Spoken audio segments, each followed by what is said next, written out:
Assalamualaikum warahmatullahi wabarakatuh.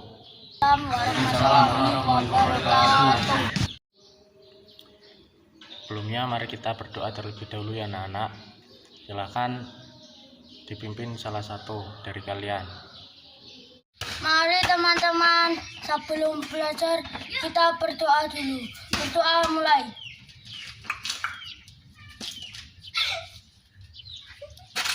Berdoa selesai. Selamat pagi anak-anak. Gimana kabarnya? Sudah siapkah hari ini untuk memulai pelajaran? Alhamdulillah sudah siap ya. Walaupun kita belajar secara daring, tidak tatap muka, kita harus selalu meningkatkan sikap disiplin kita. Seperti contohnya tepat waktu dalam mengikuti pembelajaran kali ini, agar nanti kedepannya sikap disiplin ini dapat terbawa sampai kalian meraih cita-cita kalian. Sebelum memulai pembelajaran, mari kita menyanyi terlebih dahulu, menyanyi Indonesia Raya.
Ya, baik. Bapak akan memberitahu kali ini kita akan melakukan pembelajaran dengan tema yaitu tentang berbagai pekerjaan. Sebelum memulai pembelajaran, mari kita ice breaking terlebih dahulu, yaitu tepuk semangat ya. Bapak kasih contoh terlebih dahulu. Tepuk semangat. Semangat, ulangi. Tepuk semangat.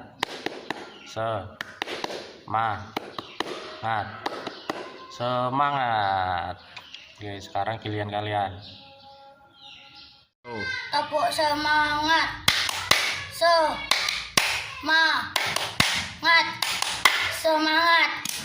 Baik, sekarang Bapak tanya, siapa yang pernah dari kalian yang mendengar sebuah dongeng atau kalian pernah didongengkan oleh orang tua kalian atau siapapun? Pernah. Baik.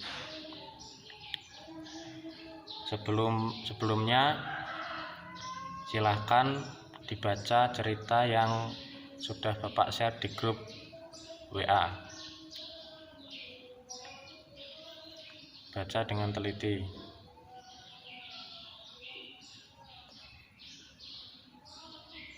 Sudah selesai? Baik. Selanjutnya silahkan siapa yang ingin bertanya tentang cerita yang sudah kalian baca tadi. Silahkan kalau ada yang ingin ditanyakan.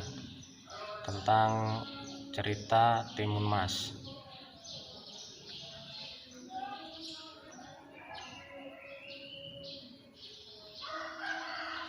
Dari unsur apa yang terdiri di sana, atau masih apa yang janggal yang kalian lihat? Baik, jadi bagus sekali. Jadi cerita dongeng tersebut berkembang di daerah Jawa Tengah dan tidak diketahui siapa penulisnya. Cerita tadi terdapat hal-hal yang tidak masuk akal, salah satunya yaitu raksasa, yang kedua bayi dari dalam mentimun, yang ketiga garam menjadi lautan, terus yang keempat jarum menjadi bambu runcing, yang kelima biji timun menjadi kebun timun dalam sekejap, yang keenam terasi menjadi lautan lumpur. Nah, itu semua adalah kejadian yang tidak masuk akal dalam cerita tadi. Berdasarkan isinya, cerita Timun Mas itu tergolong ke dalam cerita dongeng atau pelipur lara, karena dalam cerita ini hampir semua kejadiannya tidak masuk akal. Hal-hal yang menarik yaitu dari dalam timun bisa keluar seorang bayi. Nah, itu kan suatu hal yang baru, yang tidak mungkin. Itu adalah hal yang menarik untuk kita ketahui. Terus selanjutnya biji timun dapat menjadi kebun timun. Terus garam menjadi lautan yang sangat luas. Selanjutnya jarum dapat menjadi bambu runcing, dan terasi dapat menjadi lumpur hidup. Nah, itu kan termasuk hal-hal yang menarik dan mustahil yang akan untuk terjadi di zaman sekarang ini. Kemudian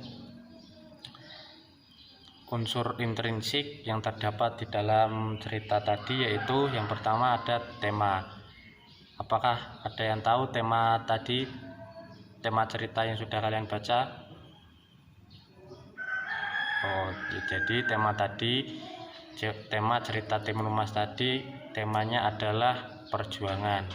Kok bisa perjuangan? Jadi karena terdapat kisah perjuangan Timun Mas untuk menyelamatkan diri dari raksasa, untuk melanjutkan hidupnya dan hidup bersama kedua orang tuanya yang akan bahagia di kemudian hari. Terus untuk alurnya, cerita tadi memiliki alur yaitu alur maju. Buktinya cerita berawal dari sebelum adanya Timun Mas lahir dan berakhir ketika ia berusia 17 tahun. Kemudian latar tempat cerita tadi yaitu ada 3. Yang pertama di hutan, di kebun, dan di desa. Buktinya saat Timun Mas berlari ke hutan untuk menghindari raksasa, kemudian raksasa memakan timun di kebun timun. Selanjutnya Timun Mas dan orang tuanya tinggal di desa. Nah, itu adalah 3 tempat latar. Selanjutnya suasana. Cerita Timun Mas tadi memiliki suasana menegangkan dan mengharukan. Suasana menegangkannya yaitu saat raksasa mengejar Timun Mas. Nah, untuk suasana mengharukan ketika Timun Mas dapat kembali pada kedua orang tuanya dan hidup bahagia. Terus tokoh yang terdapat dalam cerita itu siapa saja? Ya, yang pertama yaitu Timun Mas. Timun Mas memiliki watak yaitu yang pertama berani, tidak takut ketika menghadapi raksasa. Yang kedua pantang menyerah, tetap berusaha lari meskipun berkali-kali hampir tertangkap oleh raksasa.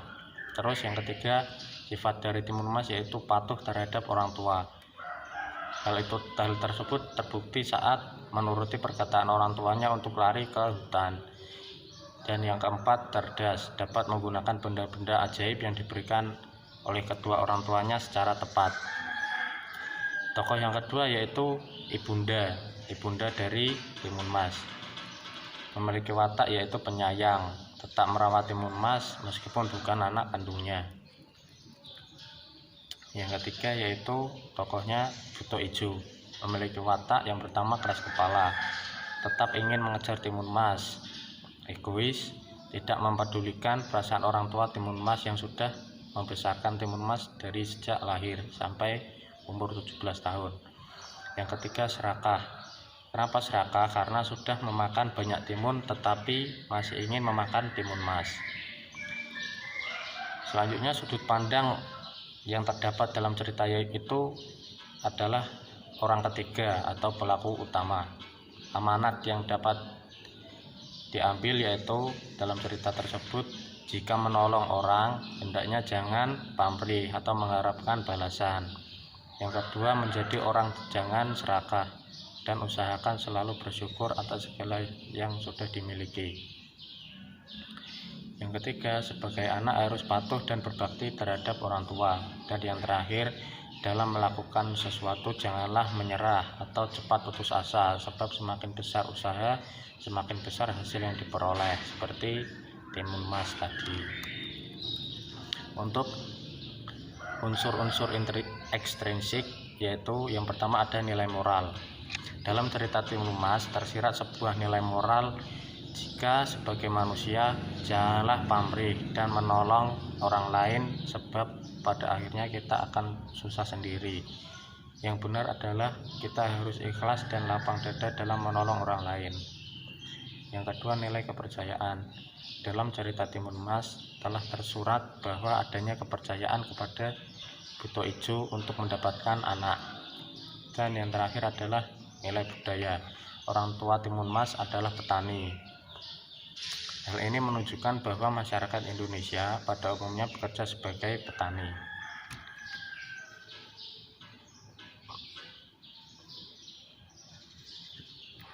Oke, sudah paham ya? Sudah paham kan semuanya?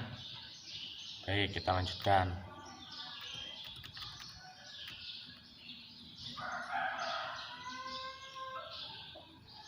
Tadi Bapak sudah menguraikan apa isi yang terkandung dalam cerita Timun Mas.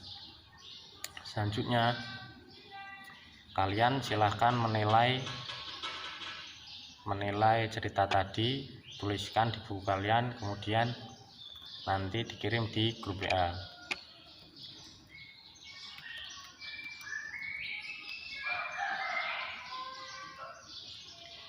Selanjutnya, silahkan kalian menguraikan jenis pekerjaan terkait sosial budaya di wilayah kalian dengan menggunakan LKPD yang sudah Bapak share di grup WA. Nanti dikerjakan dan dikirim di grup. Selanjutnya Bapak akan membagi kelompok menjadi terdiri dari satu kelompok terdiri dari 4 sampai 5 anak. Dan nanti Bapak akan membuatkan grup WA masing-masing kelompok. Dan silahkan kalian sekarang melakukan perencanaan, yaitu tugas yang akan dipelajari melalui grup WA.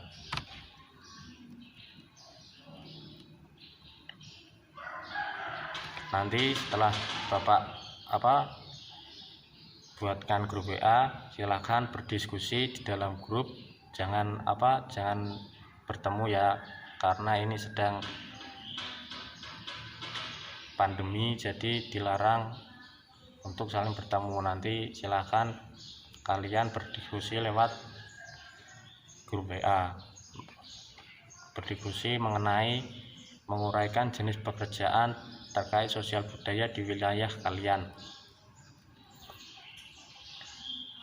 Nanti setelah kalian berdiskusi, silakan dari masing-masing kelompok mempresentasikan hasil diskusinya.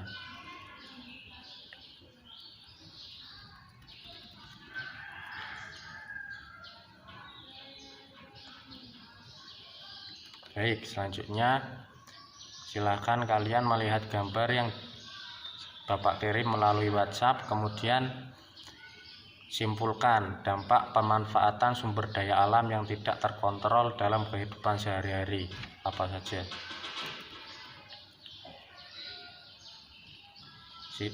Selanjutnya, untuk menuliskan contoh kegiatan sebagai upaya pencegahan langkanya sumber daya alam dalam kehidupan sehari-hari, silakan tuliskan contoh apa saja kegiatannya.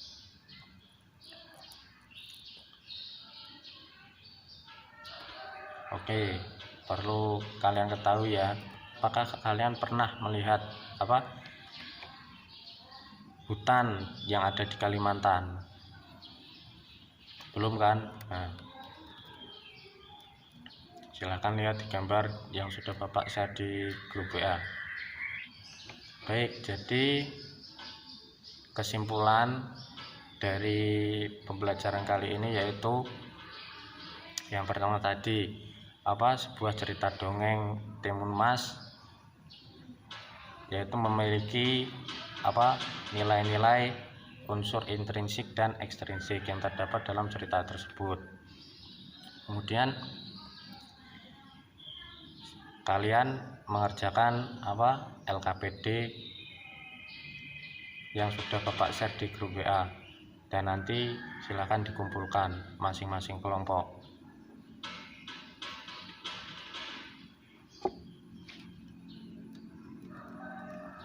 Silakan, siapa yang ingin bertanya tentang materi kali ini yang belum paham bisa ditanyakan.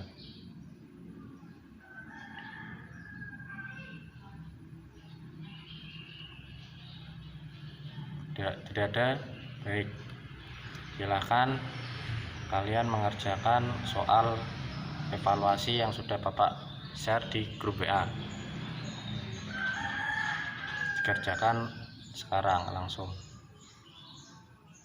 Sudah selesai? Oke. Alhamdulillah, pembelajaran hampir selesai. Kita patut bersyukur karena sudah mendapatkan ilmu dan semua kegembiraan yang telah dirasakan hari ini dengan berdoa. Mari kita tutup dengan berdoa bersama-sama, bersyukur atas ilmu yang kita peroleh dan kesehatan yang telah kita rasakan hari ini. Baik, Bapak akan memimpin doa. Berdoa mulai. Selesai.